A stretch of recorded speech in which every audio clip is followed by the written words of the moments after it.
Hey y'all, welcome to Off the Beaten Path. My name is Cush. My name is Breezy. On our podcast, we explore the great outdoors and the Second Amendment with a blend of culture, comedy, and conversation. And oh yeah, I'm making beats. That's always great. We might have the best intro for the podcast. That's awesome. I love it. That's good. All right, so this is, I'm not going to put an episode number to this, but I do want to welcome our guest, Kenia Link. Guys, y'all know me. My name is Cush. Y'all know Breezy. You see his beautiful hands down there. But we have a very amazing guest, and I'm excited to have her on. Truly. So we know a little bit about you, but Kenia, why don't you go ahead and introduce yourself? Hello, I'm Kenia Link. It's good to meet you all. I'm happy to be here. Thanks for having me on. I am from Wisconsin. We were just joking around before we started recording how different the weather is where I am compared to where these two are at. Yeah. I'm way up north in Wisconsin by Lake Superior. I'm a big outdoors girl. I love hunting and fishing, and I actually get to do that every day in my career too. At my job at IOTR, which is the International Order of Teddy Roosevelt, where we fight for hunting and fishing rights across the country. So, day in and day out, when I'm not hunting and fishing, I'm fighting for protecting it. So it's a win-win for me, and I love it. So I'm happy to be on this show. I think we'll definitely have lots to talk about together. That's awesome. Now, you kind of official, right? Even if you don't know anything about it, that just sounds official. Like it's. Well, I was just about to say it just absolutely does. It's it's a really good. That's like your elevator pitch, right? So you did touch on a few things that I definitely want to dive into, but the first thing I want to talk about is you are a woman in the outdoor space. And we've said it several times. Our goal is to bridge the gap and put a face to the minority population that exists in our space. And most people make the correct assumption that it is about race, but it's also about gender. And women, by far, in the outdoor space is the largest underrepresented demo. How did you get into the outdoors, and was it something you've always known even as a little girl, or was it something that evolved over time? Yeah, so I guess starting off, the way I got involved is in my family. My dad's a huge hunter, huge outdoorsman. That's truly his passion is hunting and fishing. And so see her background, y'all. I'm in kind of his his trophy room, as we call it. He's a big hunter, so I've been really excited, to grow up following his footsteps. And with that being said, I didn't have to. I didn't necessarily need to. He taught me how, and he brought me along, as a young girl at actually age 4 is the first photo memory that I have. I don't really remember it, but I was bear hunting with him in northern Wisconsin, and and being a girly girl, but also an outdoorsy tomboy type, as they say. I had my little handbag full of lip gloss while I was in the woods with him, trying to get a big black bear. So that's kind of a funny backstory. One of my first, hunting memories. But yeah, to answer your question, I've really been hunting and fishing my whole life, since as long as I could remember. And when I was little, it was just, normal, and it was part of everyday life. But the older I got, I started to, get more into it. I wanted to know how to be really good at it, and, the right gear to have to be really good at it. And, I wanted to get more into it as I got older, and I started to care more about sort of the the political side of it the older I got. And then, kind of like the fundamental, human nature that hunting has, that all became really relevant to me as I got older, and really interesting over time. So it's just kind of evolved. And I grew up with my dad, but also with my grandparents and my sisters. Were they outdoors people too? Yes, Wow. they were, and they're actually both of my grandparents on both sides of the family are still around, and I still get to hunt and fish with them sometimes. So, Wow, that's I'm pretty awesome. fortunate at age 25, I'm aging myself, I'm putting it out there, but yeah, at age 25, I'm pretty lucky to have both of my grandparents to go out with, and my brothers both hunt too, and they're younger than me. They're 17, they're twins, so we get competitive Wow. once in a while, but, Yeah. yeah, and then my Excellent. little sister too, she's a big hunter as well. She's 20, yeah, 20, so, yeah, we have fun with it. We That's really awesome. do. So now I know you said your first memory is right around the time you were 4 years old and you were carrying your lip gloss and barefoot. How And old it's were like Yep. you when you first harvested an animal? Yeah, so I was 7 years old when I shot my first animal, Wow. and I was actually up in Michigan. Um, I think the mount might be over there somewhere, I don't know, but, it's like I was it's up over in in the corner over Michigan. there. What was it? What was the first? What was It your was first in hunt you were on?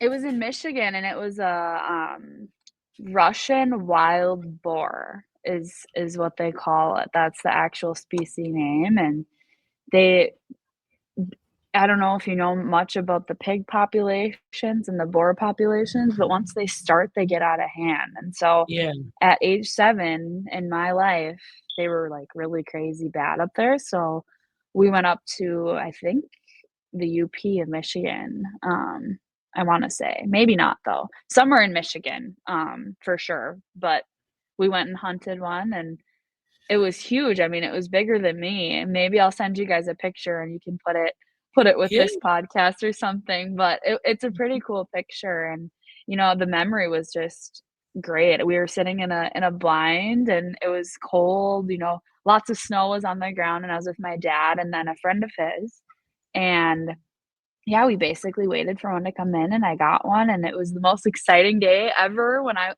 age 7, when it came in, and I shot it, and then I learned how to, clean it out and butcher it and, get it So you all. you did get to process the meat too? Yeah, yep, we Oh, processed that's it all, awesome. and actually within that same day, we brought it back to camp and cooked it up in spaghetti. We made really yummy meatballs. It was Wow, so good. man, Literally the best spaghetti I've ever had. So, that it's sounds amazing. definitely a memory that Uh, I take with me when I go hunt So day in it's and day out. fair to say that your background, your loving grandparents, they all essentially fan the flames to your outdoor fire, right? Yeah, And absolutely. and in hearing you talk about this the boar species, I know they're invasive, or maybe that's not the right word, but they definitely like populate very quickly. Yeah. My wife's family is from Texas, and right now in Texas there's a massive boar issue. Is it Oh, fair to yeah. say that that particular instance may have planted the seed for you for conservation?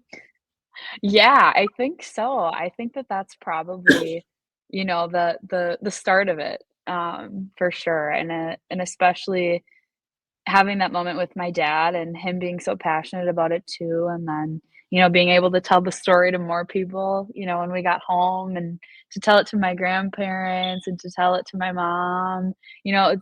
It's just all about the camaraderie for me a lot of the time when it comes to, whether you're at camp, telling stories about hunting and, the experience. I think sharing that experience and talking about that experience, really helped light that fire too. That's awesome. That's really cool to hear. Speaking of fires, go ahead. Breezy, Yes, I have something cooking up over here, but I'm like, I have hold something. on, real quick. Play what you're cooking up, bro.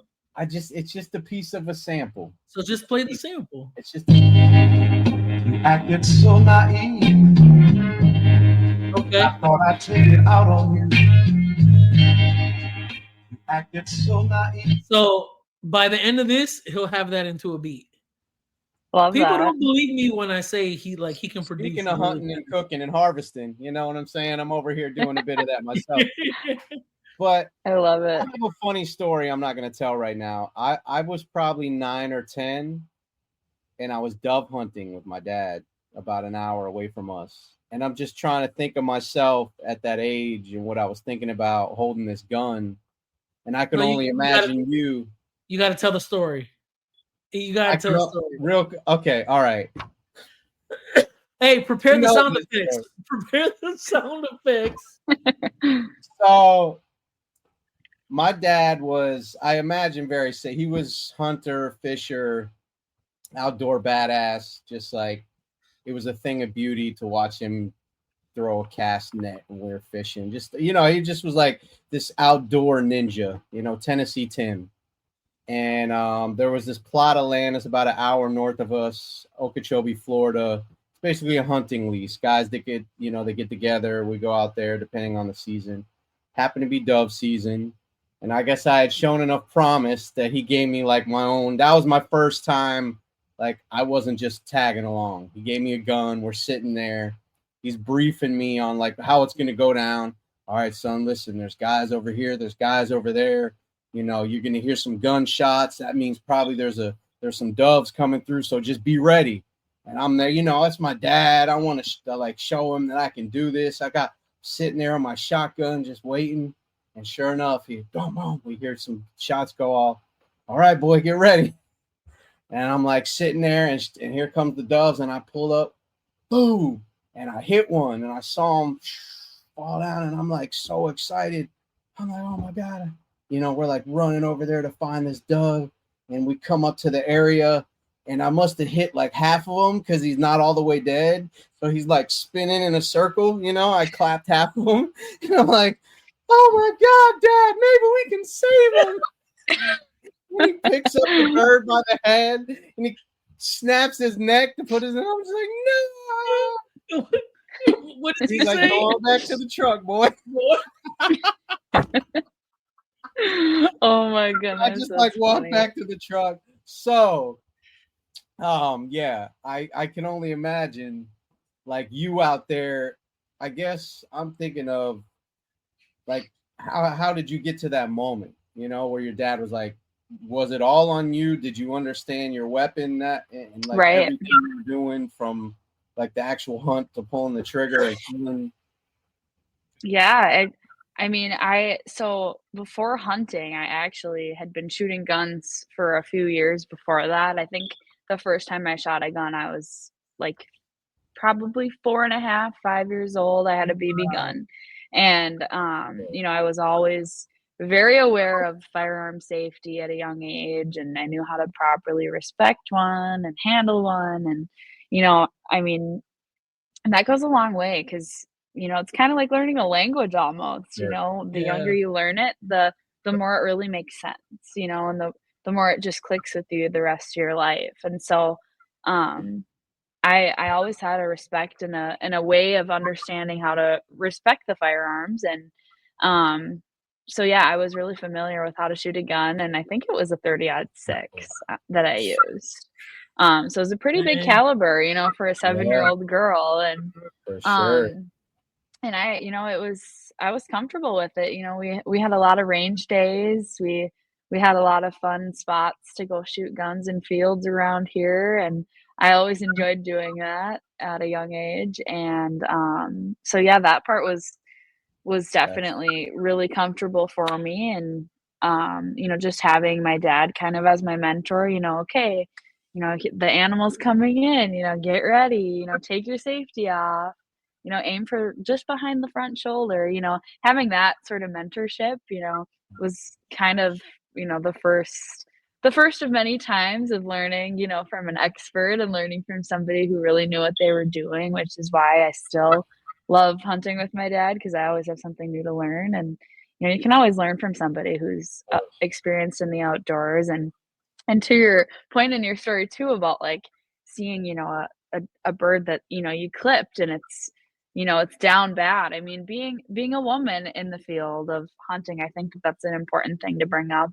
I think the you know, the empath side of being a woman can be hard for a lot of women when they're hunting because of, you know, situations like that. And, you know, as precise of a shooter as you can be. You know, you might not always get that kill shot, and it's just part of being, you know, an outdoorsman, whether you're shooting with a bow or a rifle or a shotgun.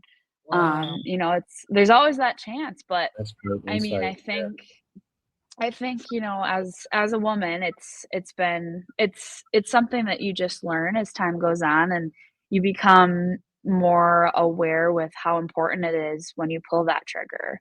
You know, when Yeah. you pull that trigger, you can make a really clean shot, or, you know, you can just aim. You know, there's always the chance that you might just get the aim if you know, especially if you're like bird hunting, you know, that's why you use a shotgun so you can try Yeah. to pepper it. So I Mhm. mean, I think that that's something that a lot of women struggle with. I know my little sister has struggled with it a few times, and I've sort of been there to be there for her, you know. There's a huge, you know, spiritual part of, you know, taking an animal's life, and, you know, being in the field and having that honor is sort of what we call it in our family is, you know, it's an honor when you walk up to that animal, whether it's a deer or it's a boar or it's a dove. You walk up to it and you feel some sort of connection, you know, whatever that connection might be, and it's truly special, and it's one of my favorite parts of hunting, and there's truly nothing like it until you experience it. Can we take a moment to sink our teeth into that a little bit? Because Yeah, I there's a know lot of layers. Absolutely. most people know who Steven Ranella is because of Meat Eater. And Mhm. I didn't grow up like I don't have, you know, uncles or grandfathers. I don't come from a generation of hunters. But when I've always my father was born and raised in the jungle down in South America. And so I've always had respect for animals, but I can't imagine what it's like when you're harvesting an animal to there's excuse me sort of reverence there because it is an animal given his life for whatever the purpose is, conservation, processing, Right. you know, whatever it is. And that's one of the things I loved about him. But hearing you talk about it from your perspective, and I like what you said about your family, it's giving alms. uh, can you expound on that a little bit? Like, what is it like Mhm. if you can go back to a 7-year-old Kenya? What is it like, you know, walking up to this animal, this boar? Or what is it like for 17-year-old Kenya or 23-year-old Kenya? Is there a certain level of like Mhm. stillness that comes over you, or is it just like, wow, I got another animal for processing? What's the process like for you emotionally and mentally? Yeah, yeah, emotionally, it's, you know, at first, it's really exciting, you know, that you finally have this opportunity when you pull up, you know, your gun or your bow or whatever it is. In my case, it's usually a gun, you know, when you pull it up and you've got this animal in your crosshair, I mean, you're really thinking in your head like, "Wow, like, that's, you know, that's a living animal, you know, and this is my opportunity, you know, here I go, you know, I'm gonna take the safety off. Here's my time, because you know, usually it's just a short window of time. It can be 5 seconds, it can be 2 seconds, sometimes it's Yeah, longer, but depends on what kinda hunting you're doing and the scenario, but so at first, I mean, it's really exciting and your heart really goes, and then you pull that trigger and you're like, "Oh my gosh," like, it's either like, "Oh, I missed," or it's, "Oh my gosh, I made a great shot." And yeah, then, you know, you go up to that animal and you walk up to that animal, and I think seven-year-old Kenya was thinking, "Oh my gosh, like, this is wild, like, this is an animal that I just, you know, took, and now I get to, you know, go put this food on the table for myself and the rest of our camp, you know, for dinner, and we're gonna have spaghetti, and, you know, it's part of yeah, conservation because of this invasive species, you know, there's a lot to it back then, but at that point, I mean, at age 7, I was like, "Wow, this is wild." And yeah, now, you know, the older I get and the more I hunt, you know, no matter what species it is, you know, you walk up to that animal, and honestly, I always say a little prayer, and I always thank the wow, Lord for, you know, the Wow. moment, you know, and being able to really be there, you know, in the nature, in the wilderness of Wisconsin, Africa, Florida, wherever the heck I am. I mean, it's a moment where you're like, wow, like I just had this opportunity That's to, awesome. yeah. That's amazing. So you kind of touched on something that I want to talk about a little more in depth is conservation. Now, let's kind of fast forward, right? Because you really set the foundation for me in my mind of where you cut your teeth at, right? With family in the outdoor Wisconsin. Now, this is gonna go up on YouTube, and I'm sure there's people who follow you, some don't. But fast forward to now you're in Africa, right? Talk to us a little bit about your Africa trip, but in doing so, I know earlier you said you're with IOTR. I Yeah. want you to talk a little bit about the conservation efforts there, Okay. and then how your trip leading into Africa, like what was that like, and share with us a little bit of that experience.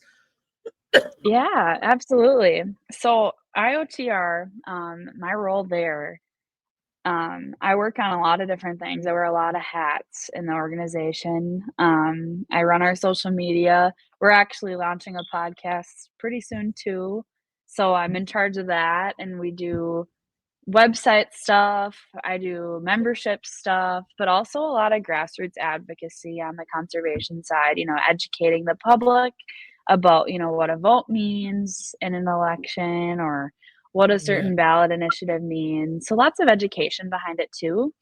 But basically, our main goal is to protect the right to hunt and fish in all 50 states and to make sure that there's a constitutional right to hunt and fish in every state, which we just passed Florida's. So the 24th state officially on the list. We got Fantastic. yes on 2 passed. So that was a big deal. And I was really excited to be a part of that.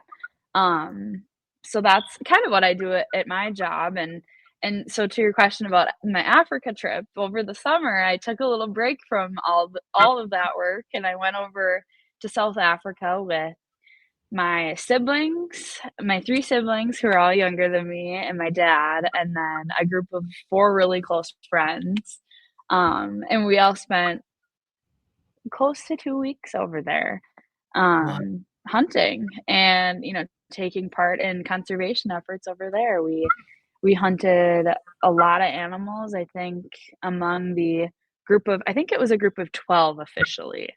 So across the group of 12 people, I think we took like 50 animals collectively. So, I Wow. mean, yeah, and we had some really cool encounters. I mean, one of our friends, found a water buck that was kind of, kicked out of his herd, and he only had 1 horn, and so he wasn't doing really well. He was kinda getting bullied, and, you know, there It there were makes some sense. Yeah. yeah, there were some interesting encounters we had. So, that was just one cool story, and then another cool story we had was we were out just driving around one day kinda scouting for animals, and we we actually came across an impala that was stuck in a snare from a poacher. So Really? yeah, so the difference between a poacher and a hunter, which a lot of people don't know the difference, so I just wanna make it clear. Poachers are people who are hunting, but they're doing it illegally without a permit, and, they're doing it in an inhumane way, like Yeah. through a snare, catching the animal by its ankle and then letting it suffer for, a few days before it dies, which is terrible, but and then hunting is, hunting with a license, with weapons that are ethical and, that Yeah. whole shebang. So that's the simplified version. But so it was a poacher's snare that we came across that was on this impala's leg, and actually the guide we were with walked right up to this impala, and it was kind of scary to see, but he walked right up to the impala and he had to grab him, by his antlers basically, and then one of the other guys had to like actually take this snare off of the impala's leg, and it was all cut up, and the impala obviously didn't want to deal with it. They're like, what Of are these course. humans doing? Why but we got it off him, and he ran away healthy, and it was a young one too. It was probably a year Wow. old, you know, it was just a young one that got stuck, and wow, it was, you know, it gave me chills, you know, like, you know, if there weren't ethical hunters out there, Yeah. you know, stuff like that would just go along, and it would, you know, if Yeah. ethical hunters weren't out there making sure that those land areas were maintained the right way, you know, it would be a free for all, and the poachers would impact the populations in ways that nobody likes to see. So, Yeah. Yeah. So that's a cool story. Now, you said between the 12 of y'all, you guys processed about 50 animals. yeah. Obviously, and this is me going out on a limb here, you guys didn't Mhm. bring all that meat over, right? What No. you guys distribute it to the locals?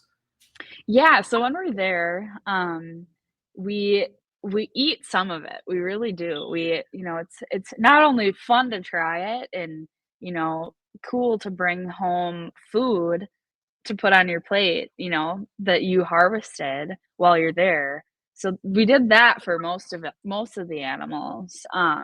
But then the animals that we weren't able to eat all of it while we were there, we gave Yeah. to the local tribes, the you know, the local like small villages, the Yeah. basically the equivalent of a food pantry Yeah. of what we have, you know, in the States to what they have over there. And, What's you know, that experience these people are just, I mean, talk about grateful and give like? you chills. These people get down on their hands and knees and thank you and Yeah. they cry. And it's such a, it's a great experience. There's Yeah. nothing like it. And they're so happy to see people, you know, maintaining their land and maintaining, you know, You know, conservation in their area the way that it should be. the it's interesting the dichotomy that exists, right? Here in the States, um, there is a lot of backlash for hunters and outdoorsmen, right? Oh, Mhm. you're killing the animal. Like it's Yeah. we hear them left and right all the time. It's amazing to go to a country where there isn't grocery store on every corner. There isn't a meat market Yeah. every few miles, and to see the difference between the appreciation levels and really the luxuries that we have here in this great country is amazing. And I hear that through your story. I hear that your passion for Yeah. animals not only has led you to conservation, but led you to do even humanitarian work in the world. And that's really fascinating and mind blowing because, I mean, for someone like me, if you were to tell me 20 years ago, hey man, I would be like, I don't know anything about that. Like I go to the grocery store, right? And that's, I Mhm. think there's that massive disconnect because I think it was, when was it, in the 50s or 60s when mass food like just became a thing, like just producing Yeah. meats on mass levels. And 100 years ago, 200 years ago, it was, no, you got to go out and you either raise up the animals or you hunt them down. So that's Yeah. really cool to hear your story. And that kind of leads back around to like the whole thing with IOTR, right? Like it is conservation Mhm. driven. It is about making people Yeah. aware, and how it positively impacts the outdoors, right? Yeah, absolutely. And our namesake Teddy Roosevelt, I mean, he worked really hard on, you know, conserving a ton of land and a ton of Yeah. national parks and monuments all over our beautiful Just country. wave if y'all need me. Sorry. And All right.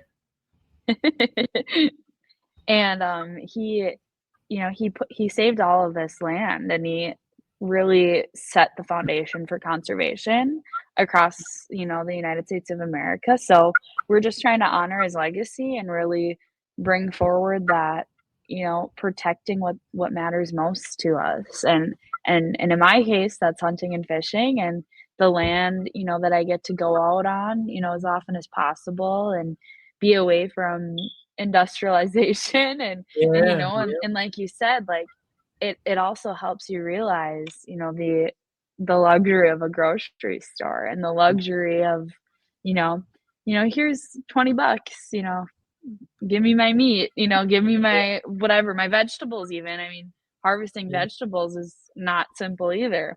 So, No, not at I all. mean, yeah, and so it gives you a whole new perspective, you know, when you're cooking your spaghetti and it's something that you harvested that morning or you harvested, you know, last season. It's truly special and it's something that I do day in and day out. I mean, I don't buy much meat from the grocery store. If I do, it's chicken or like sometimes like chicken nuggets. Yeah, Yeah. I love chicken nuggets. Can't go wrong with that. But otherwise otherwise I have like a lot of venison in my freezer. I mean, I use it for everything. I use it for tacos, spaghetti, and it's all venison that I harvested or you know that my sister harvested. I mean, the bison, one of these bison, I mean, it's been feeding us for, oh, I think 2 years now. She shot a really nice bison out. She drew a really cool tag, out in the I think the Dakotas somewhere. I wasn't with her, but she shot a really cool bison, and we make bison burgers all the time out of it, and it's just, you know, it's cool because it's you know, she harvested it. She put that food on our table, so and it So tastes way better. I am a foodie, and I know Oh, before we started recording this podcast, I was telling Rob a little bit, but we have the annual fair that comes down. It's actually down this month, January, but a few years ago, you know, they'll publish who's on the food circuit for this year's show, and this was oh, I cool. don't know maybe 5 years ago, and I saw a company that says, "Come try a bison burger from Wisconsin." I was looking and I was like, "Nah." And I found their website, and it was like very, very premature website. You could tell it was like this is what they love doing. They're harvesting animals. Like, let's just put it out there. And so, Yeah. you know, my wife and kids were like, "Can we go to, you know, to the?" And I was like, "Yeah, let's go. Let's hit it." And I said, "But babe, we gotta go to this food truck." She's like, "Why?" And I was like, "Because they're from Wisconsin, and it's bison burgers they're selling." She goes, "Bison burgers? Like, you're gonna eat that?" I was like, "Hell yeah." So we get there, and I said, "Hey man, are you really like selling bison burgers?" He goes, "Oh yeah." And I was like, "Oh yeah, that accent, you can't miss that accent." I was like, Oh, I yeah. was like, yeah, I There was you go. like, yeah, give me two of them. He goes, "All right." And me and my wife ate them, and oh man, they were so good. So those bison back there on the wall, that's Mhm. you're in your house, right? Yeah, this is my house. This is my dad's house, not my house, but Okay. yeah, I'm up north right now. This is my childhood home that I grew up in. But yeah, he I mean, shot because one of those. He shot one of those. What I don't know which what else one, and then my sister what else shot do you another guys one. like have back there? There's what is there's a lot of stuff in here. Breeze, Yeah. hit a We horn. oh Breeze, what? Yep. Yeah, I wasn't ready. I wasn't ready. Hold on. I'm not ready. wow. That elephant head? Look at that. Yeah. I'm too. Yeah. So Wrong There we go. horn. There it is, the DJ horn. there you go. Not the Price is Right Yeah, loser so my head. dad is Wow. he's 54 and he's been hunting since, you know, since I started hunting too, and he got the bug and has been hunting all over the world. He's been really involved with Safari Club International, which is a big hunting conservation Yeah. organization. Um, so he got really into that over time and you know, being around him, being so passionate about conservation efforts really fueled my fire too, because, you know, it's so much more than just being out in a tree stand and, you know, pulling a trigger. There's a lot more to it. You know, there's a lot of ins and outs and a lot of things you need to educate yourself on. And I really enjoyed that, which has sort of brought me to the career path that I've been down on. I went to school in Wisconsin at the University of Wisconsin-Madison. I was a Badger.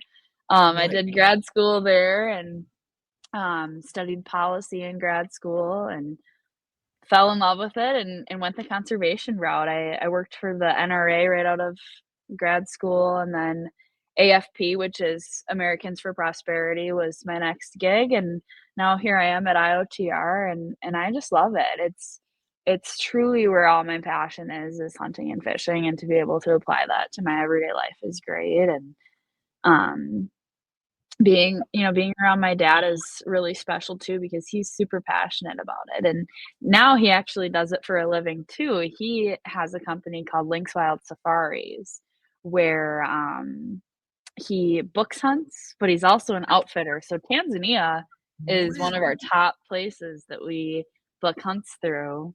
We have a whole operation there, the largest operator in Tanzania.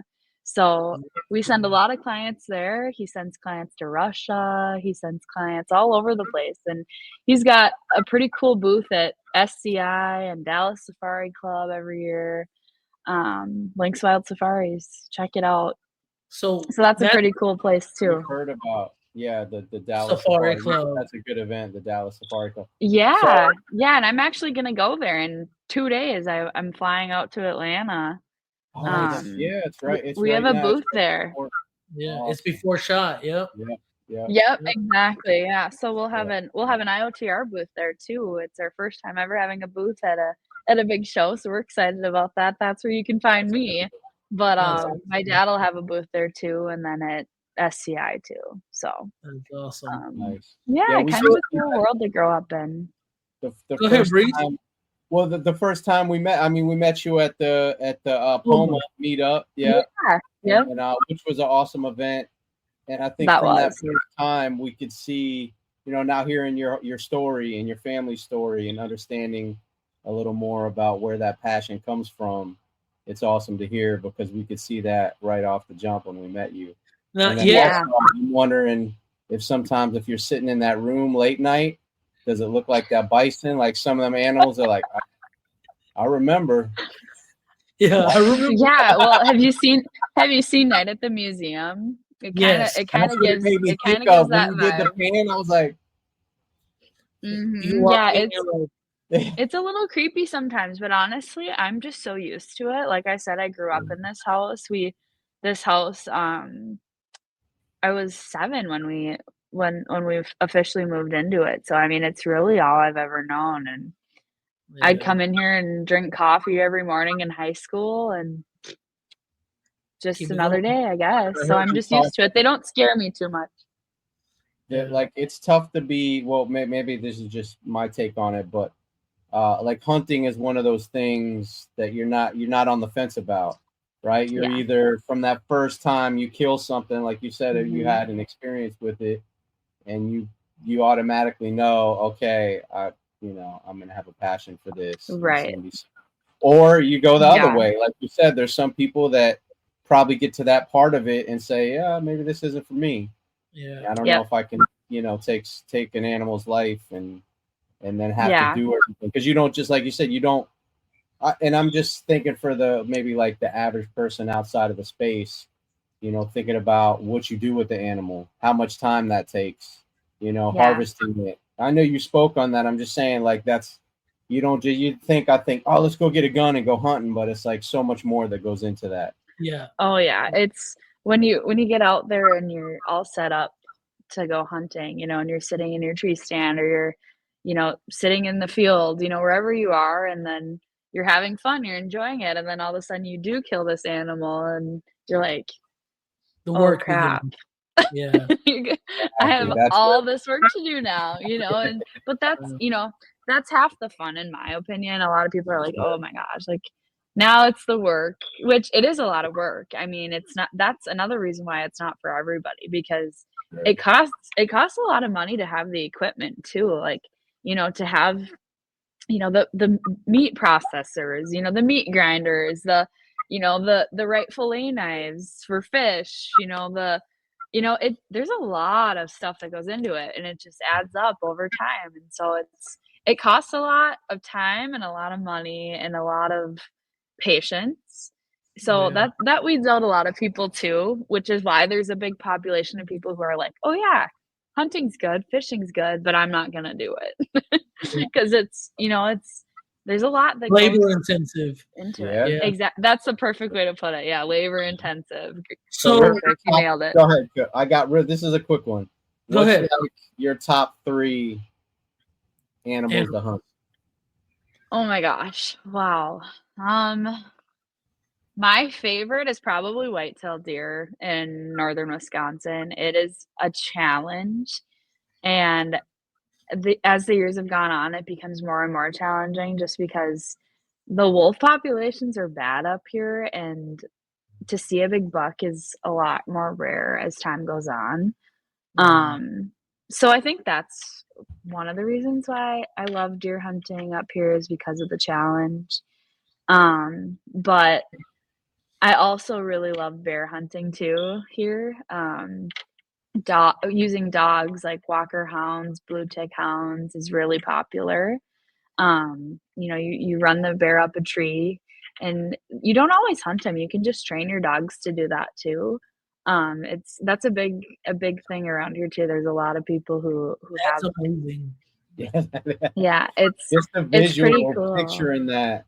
Yeah, 1,000-pound animal scared of 4-legged beasts. isn't that something? It's crazy, but it's so cool. And bear meat is also delicious. My favorite way to eat it is summer sausage or literally like oh yeah, so good. It's hard to beat. Or just like in like beef stick form, like a beef stick that you get, but bear meat. That's a really good way to eat it too. So that's probably a reason I love both deer hunting and black bear hunting because the meat is so good. But the third thing is something that I haven't done yet that I don't know if I'll even like the hunting because I haven't done it yet, but I really want to go mountain lion hunting. I would absolutely love to go mountain lion hunting. That's something that my little brothers actually just got done doing, and I'm so jealous. They got they each got a really nice mountain lion, and that's the same type of hunting as black bear hunting. You use dogs and you find a track and the dogs help you find and locate this animal, and then there you have it. So that's as far as I know, at least. They loved it, and that's what I want to do next. That's next on my list. Man, I'd love to be your shadow for a day, and that kind of leads into my next question. I told Rob and my wife, so when we started Apex Mountain, our passion is the outdoors, right? And so I told my wife, like my 40s, I want to get really into hunting. I want to get I want to familiarize myself with like 6.5 Creedmoor and what game is that good for, and 30 ought what's that good for, and really get out to the range and just put time in practicing, because I think what happens when there's guys in the tactical world and other parts of the Second Amendment space and the outdoor space, when you're just venturing off, it's you train in ideal conditions, right? Like at a gun range, if it's indoor, it's a stationary target, paper, pop, pop, pop, right?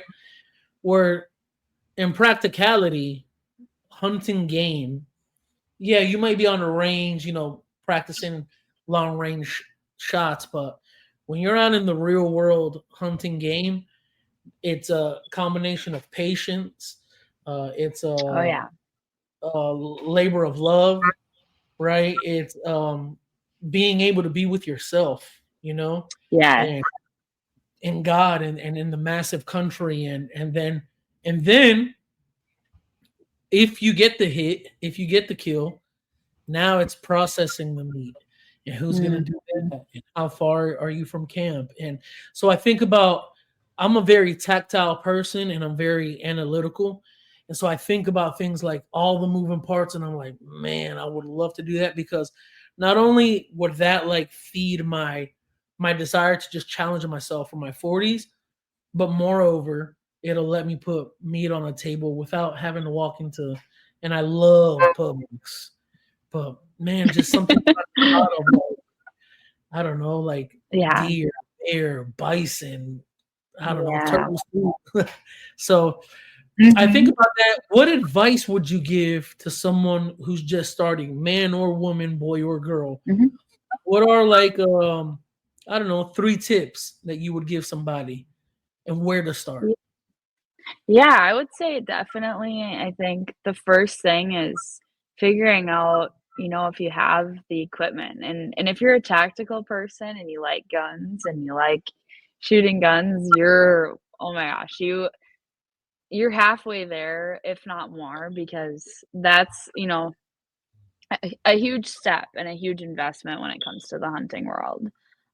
So I'd say that's definitely the first thing, and then the next thing is like the where part. Do I have land that I can go hunt on? Do I have a friend's land that I can go hunt on, which is even better? Um, otherwise, I would say, you know, figuring out where you could go if you don't have either of those. There's public land. I mean, that's like we said with conservation and Teddy Roosevelt's efforts to conserve land and to make there be public land, and there's places around where you can go hunt even if you don't own land. And then the third thing I would say is find a mentor, find somebody who does know what they're doing to some extent, whether it's they're bird hunters or they're, deer Yeah. hunters, or, they hunt some sort of animal. They can help lead the way. And I think that's the beauty of being a hunter or being a fisherman. There's always somebody in the world who's willing to take you under their wing.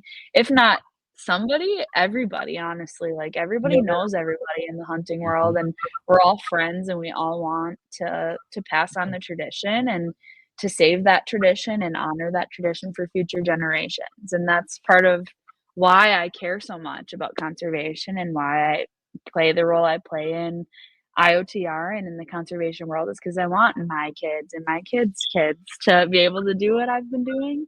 So I Yep. think that's honestly, that might be number one, actually. I the other two things I said are important, but I think the mentorship part is definitely number one. If you can find somebody to take some advice from and kind of go under their wing, that's huge. And that's, luckily, that's been my dad for me, and hopefully I can be that for somebody someday.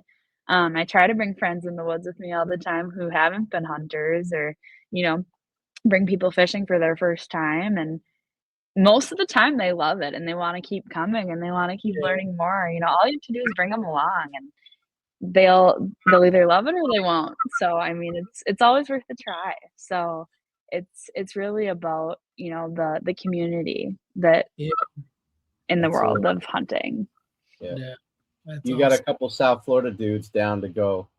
Hunting. Oh yeah, We'll be out I there with love a it. pea shooter. Where is it? It's like -8 out there. We're frozen under some tree. She's like, Where you guys at? We're like,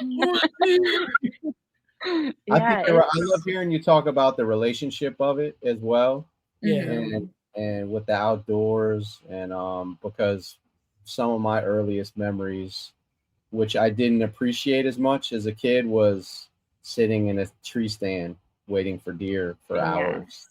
And I would look at my dad, just this stoic man, eating like sardines out of a can and not moving an inch for, I'm just like, how does he do this? And now I have such an appreciation for that, because like there's so much chaos, control, just things going on, and life going on, that I understand now and appreciate that was his time to unplug and get into 100%.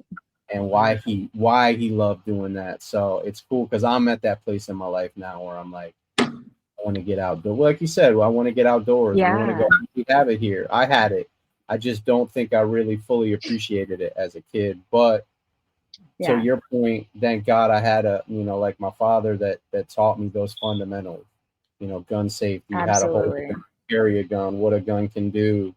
Hunting, and just the patience that it takes to do a lot of those things. So I'm glad you said that, because that's so important. Speaking of unplugging, Breezy, plug us up. Let's hear what you made. made. What do we got? I might have cooked up a little something here. I'll let you two be the judge of this. That's whack. I can't even hear it. I don't know. You told me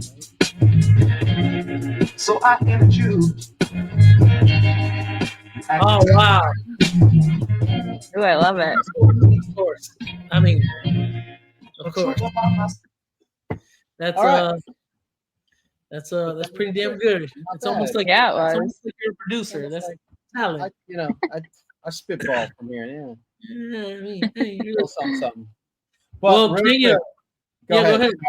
I'll never forget because it's one of those memories that's seared into my mind.